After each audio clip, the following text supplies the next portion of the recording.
This is an excerpt from a session with Lewis and Cynthia Smith. The Smith is a pseudonym. And the Smiths are married, have been married for 2 years, and the precipitating event that brought them into counseling was Lewis had been struggling for quite a while with lust and had been drawn to the internet and pornography sites. It turned out that Cynthia came home, caught him on the internet looking at a pornography site, really got wounded, got angry, they had a big blow up, and there has been a lot of mistrust since that time. Now, I have met at this point with Lewis and Cynthia for an assessment module where we met 2 weeks. They completed some instruments, and then I gave them feedback, and they decided to go on with counseling. We decided to do this 8 weeks and then reevaluate. This is the 3rd counseling session. And my observation, having assessed them and having gone through a couple of counseling sessions with them, my observation of their dynamics is this. Cynthia was raised in a very strict, fundamentalist, justice-oriented home with a lot of structure. Her church had a lot of structure in it. So she was used to a very orderly, a very controlled environment. And she gets threatened and uncertain when there's disorder. Now, Lewis, on the other hand, has been diagnosed a couple of years ago as having adult attention deficit disorder. He understands that he flits around and has a hard time keeping his attention on projects unless he gets really involved in a project. As a result of this, his life is pretty disorderly. He was really attracted to Cynthia because she represented order in his life. She was attracted to him because he was like the freedom that she had not grown up with. Now that they've been married 2 years, though, these dynamics are causing some strain in their relationship, and this really empowers the way that they tend to relate to each other. So we're going to pick up at the 3rd session, and we're going to pick up after the pleasantries have been taken care of, and we're ready to jump in to the issue that brought them into counseling, which was the mistrust over the pornography and just the things that have happened since that time. So that is where we are in this beginning of this session.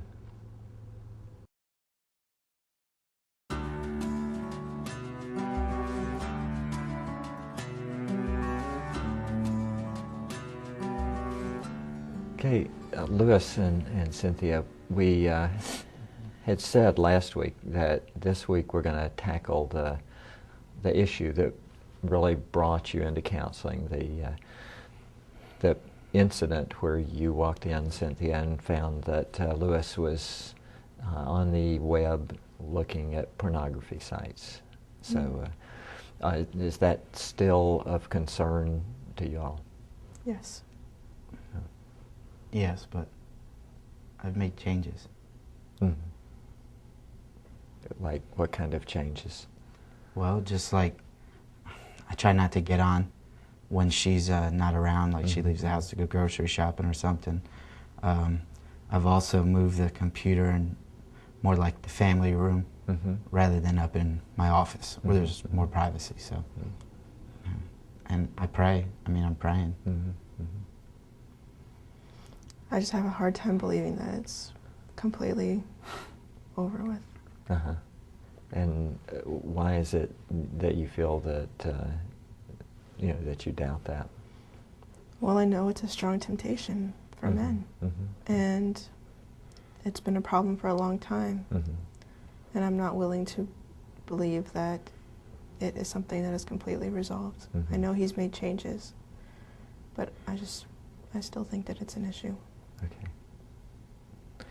Well, what I'd like for you to do is just to talk for a few minutes about the original incident and what happened and how you felt, how you reacted. So I know that you've done this in the assessment session with me, but since we're working on this, let's get the details in our mind, okay? Well, I went out one afternoon to go grocery shopping, but I had forgotten my checkbook, and so I came back a lot earlier than I would have. And so I looked around downstairs, and I couldn't find it. I went upstairs, and I saw him on the computer, and I saw inappropriate material on the computer. I was in shock. I was very hurt, and I actually couldn't stand to stay there, so I left. I turned my cell phone off, and I just drove around. That's it. So what did you say as you discovered this? Or did you just turn around and leave? What happened? I didn't say much. I might have just said something to show my shock, but other than that, I didn't say anything to him. And how did you respond to all this? Well, I mean, I never want to look at the pornography. I'll be on there doing something else, or just, surfing the web, and before I know it, I just go onto a site or whatever, or I know I'm alone or I'm stressed or something. But that day, I mean, it's not her, it's me. But there's been little signs I've tried to give with my struggles that have just felt like they've been shot down. And anyway, that day, all she did was turn around, leave the house, didn't say a word to me, turned off her cell phone. I mean, what kind of response is that? What would you want me to do? Well, I did feel bad. I'm not the one who's I still feel bad, and I would like to have a little bit of support. But it doesn't feel like she supports me at all, or, I don't know, or even gives the chance for me to recover in some way. Don't put this on me. Okay, so let me, I can see that this is still raw and a disagreement. Tell me, though, what happened then? You went away, you turned your cell phone off, you somehow got composed enough to go back at some point. How did that happen? Well, this was in the early afternoon, and so I was probably gone for maybe 5 or 6 hours. I came back at night, and he was downstairs, sitting in the living room. I came in, I looked at him. He said, "Cynthia, let me explain. I want to talk about this." And I said, "No, Lewis, I can't talk to you right now. I'm going to bed." I said, I'll talk to you about it maybe tomorrow, but right now, I can't believe this. So I just went to bed. That was it. And he didn't come to bed that night. He probably slept downstairs. Well, I mean, part of that is just me feeling ashamed. I mean, obviously she's completely distanced herself, at least, and that day, from me, and I don't feel like we're still close to that point of where I felt when, we first got married and stuff. But, I mean, I don't want this stuff. And so I could use a little support.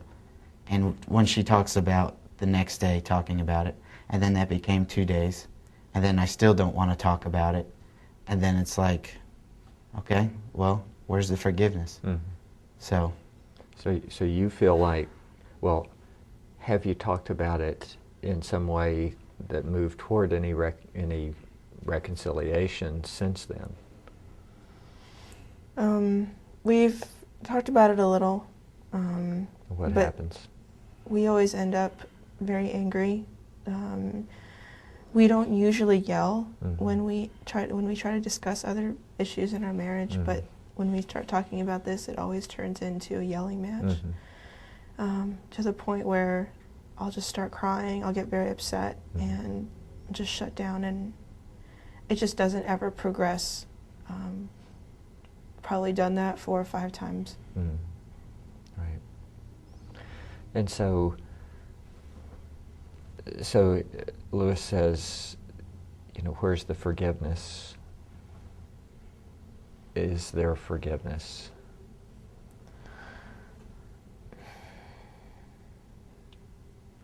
I don't know. God. I know that that's the right thing to do, Mm-hmm. but how do I know he's not still doing it? How do I know he's not going to do it again? I just can't trust that. Mm-hmm. So, and you don't feel supported when you hear this, but you very clearly admit that you did the wrong. Mm-hmm. So when she hears you say, I don't feel supported, she said back just now, just a minute ago, I didn't do the wrong here, you did the wrong here. So is that the way that the argument usually proceeds? Yes. It doesn't matter if it's the pornography thing or something else. It's getting something done around the house. I didn't do it correctly, or I just didn't stay right on task, or you didn't finish this. And it's like it's just like a constant nagging, it feels like sometimes. And she talks about grace and forgiveness, and we hear it all the time in church and that, and I just continue to wait. Well, okay, God, what about my wife? Besides the fact, I know I have problems with attention and completing tasks, and I'm pretty impulsive and stuff like that. So when we argue, it usually ends up me being in the wrong. She doesn't want to talk about it, so I say something rude. It's usually what ends up happening, and then she finally responds. But by that time, it's me again that is in the wrong. Mm. So I just want to be able to have a conversation about it. I don't understand why any of this is my fault. Mm. It wasn't me who did anything wrong. I don't understand why every time we have a conversation about it, he finds a way to blame me for something. Mm-hmm. This is his doing. Okay, so I can see the positions developing here. What I think I'd like for you to do is maybe turn these positions you feel into a 3D picture. I'd like for you to make a sculpture of what your position is in this conflict. I don't know if that's too vague for you to understand, but I want you to arrange yourselves right here okay. into some posture that shows how you feel about this conflict over the pornography and all of the disagreement that's happened since then. Okay, can you do that?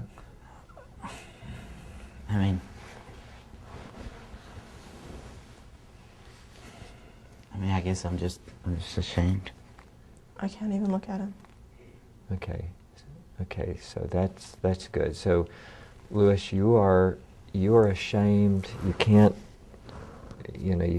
look at yourself in the mirror. You can't look at her you just are, into yourself. And Cynthia, you are closed off. You feel he needs to approach you. You are looking the other way. You can't be the one that approaches because he was the one who was wrong. Yes. Does that capture it? Yeah, I think so. Okay.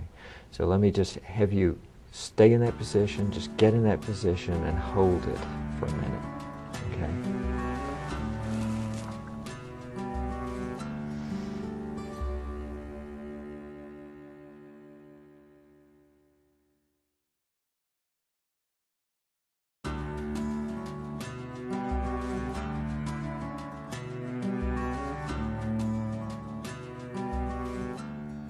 Okay, let's try something practical here.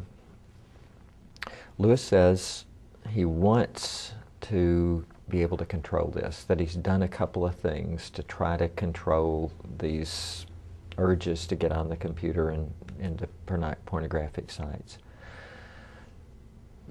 You say, though, Cynthia, that you're having a hard time trusting that he can hold to this.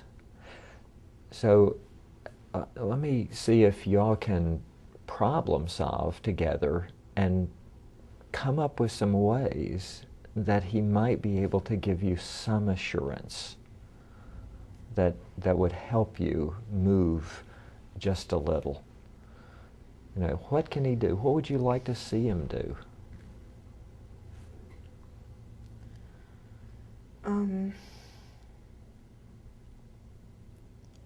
mean, I would assume that he would not take the chance of going to sites like that if I were home. So maybe the problem is when I'm not home, what is he doing? So maybe something to start there. I couldn't tell him to just not be on the computer at all. I mean, right. I just, even though that'd be ideal, we just do so much on the computer, I don't know. Let me give you a concrete problem. How would you know if he were being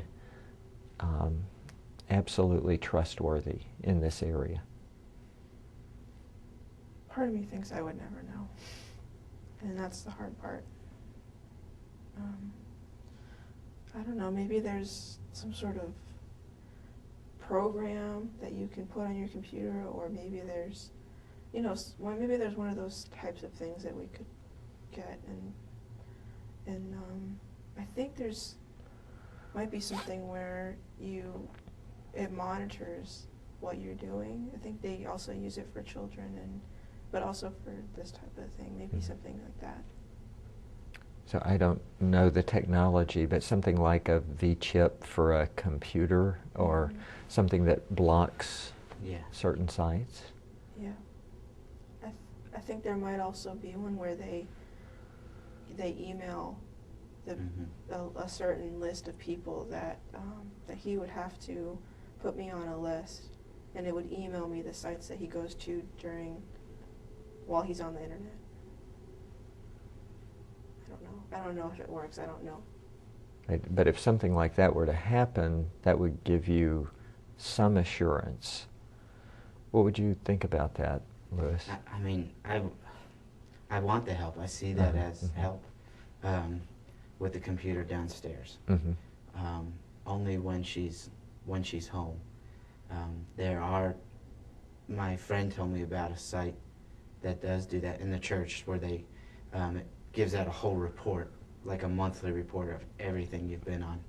And I would make my wife my accountability partner as well to look at that. And then there's passwords where sometimes it's not that it's like sexual content, but it's other content that may be close to it, where she would be the only one that has the password. So, I mean, I have no problems with that. And I mean, I guess I can never fully be trusted, but just to know that she doesn't see me as any less, or I'm still her husband. I love her. So suppose that he did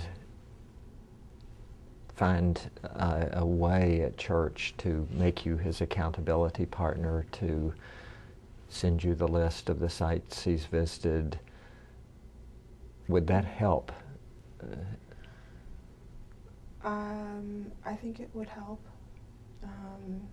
There's still ways that he can, I mean, you know, there's still just regular magazines. He can go to a friend's house. So I wouldn't know for sure that he was completely free of it, but it is something that would help. Right. So what's going to happen is, at this point, you can't see any way that you would ever know for sure, 100%, that he's trustworthy. Yes. Okay, so that's a pretty hopeless position to be in. Yeah, I know. Doesn't feel good. Right. And so, you know, I'm just thinking of how we all mess up at times and prove ourselves untrustworthy in some ways. And yet, there has to come a time where you've been trustworthy, you've been trustworthy, you've been trustworthy, and the other person declares, yeah, I can't know the future, but that's got to be good enough to reestablish trust. Can you see that ever happening? I would like it to. I can't say that that's where I am at this present time, but I would like to have a happy marriage where we can trust each other. But it won't happen just because you haul off and trust him. It does happen because he acts trustworthy and gives you no grounds for doubting him for a long period of time. Yes. How long would that be? Suppose that no incidents discovered, he made you his accountability partner, he emailed you sites, he took all the steps to move the computer, stay off the computer when you're not around.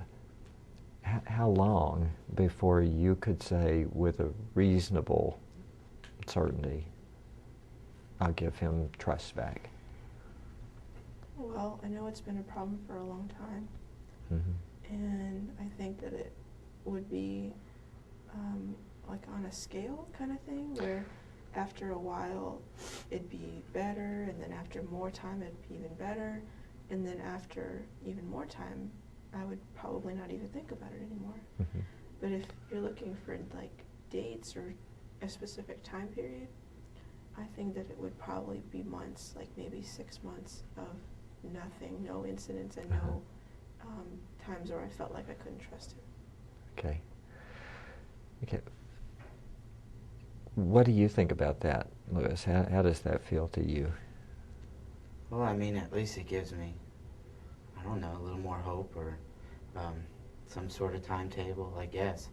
Because, I don't know, if I don't have my wife, I mean, my best friend, my wife, number one person in my life who can't trust me, then how is anyone else? Or what about other areas, like, you know, when we have a kid someday, and I mean, she's not going to trust me to be a good father. I mean, I don't know how much her lack of trust extends over other areas. Right. But I want to be trusted. I'm her husband. Right.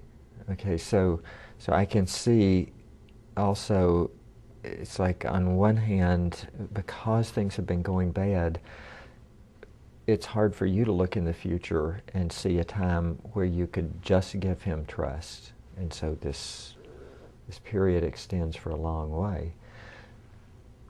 But Lewis, you're doing kind of the same thing. You're saying, she doesn't trust me in this area, and it's looking like there could be an infinite number of areas she might not trust me in.